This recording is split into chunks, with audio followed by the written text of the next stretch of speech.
വേടനുമായി സംഭവത്തിൽ case register ചെയ്തിട്ടുണ്ട്. അതിൻ്റെ തുടർ നടപടി എങ്ങനെയാണ്? അതുമായി ബന്ധപ്പെട്ട് ഉടൻ അറസ്റ്റിലേക്ക് പോകുന്നുണ്ടോ? എങ്ങനെയാണ്? അപ്പോൾ വേടൻ്റെ പ്രസൻറ്റ് ലൊക്കേഷൻ നമ്മൾ നോക്കിക്കൊണ്ടിരിക്കുകയാണ്. അദ്ദേഹം ഒരു ആൻറ്റിസിപ്പേറ്ററി ബെയിലിന് വേണ്ടി ഫയൽ ചെയ്തിട്ടുണ്ട്. അതിൻ്റെ നിയമപരമായ രീതിയിലുള്ള കാര്യങ്ങൾ നമ്മൾ ചെയ്യാം എന്നെ പറയുന്നില്ല. നമ്മൾ ലൊക്കേഷൻസ് അതൊക്കെ എവിടെയാണെന്ന് നോക്കിക്കൊണ്ടിരിക്കുകയാണ്. നമ്മൾ അതിനെപ്പറ്റി ഒന്നും പറയാനില്ല. നമ്മൾ ഈ വിഷയത്തിലെ ഒരു ആൻറ്റിസിപ്പേറ്ററി ബെയിൽ നിലവിൽ ഹൈക്കോടതിയുടെ മുമ്പ് പെൻഡിങ് ആണ്. അപ്പോൾ നമ്മൾ അതിൻ്റെ എല്ലാ കാര്യങ്ങൾ നോക്കിയിട്ട് നമ്മൾ ആവശ്യമുള്ള നടപടി എടുക്കും.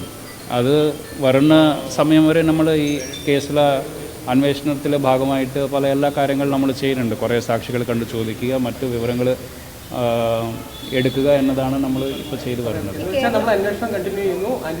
അന്വേഷണം കണ്ടിന്യൂ ചെയ്യുന്നുണ്ട്. അല്ല, അതിനെപ്പറ്റി നമുക്കൊന്നും സ്പെസിഫിക് ആയിട്ട് പറയാനില്ല.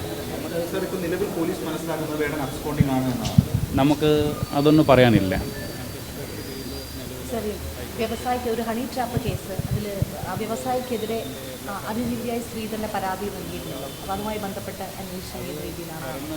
അപ്പോൾ അവർ ഉന്നയിച്ചിട്ടുള്ള അലിഗേഷൻ എന്ന് പറയുന്നത് അവർ തമ്മിലുള്ള ചാട്ടുകൾ, മറ്റ് പല സന്ദർഭങ്ങളിൽ അവർ ഫേസ് ചെയ്ത ഒത്തിരി പ്രശ്നങ്ങളാണ്. അപ്പോൾ അതുമായി ബന്ധപ്പെട്ട് നമ്മൾ അവർ എന്താണ് ചാട്ടുകളുള്ളത് എന്ന വിഷയങ്ങൾ നമുക്ക് നോക്കേണ്ടത് ആവശ്യമുണ്ട്. സോ അതിനുവേണ്ടി നമ്മൾ എടുത്തിട്ടുള്ള ഇലക്ട്രോണിക് എവിഡൻസുകളെല്ലാം പരിശോധിക്കണം. പരിശോധിച്ചതിന് ശേഷം മാത്രമേ നമുക്ക് ആവശ്യമുള്ള നടപടി എടുക്കാൻ സാധിക്കും.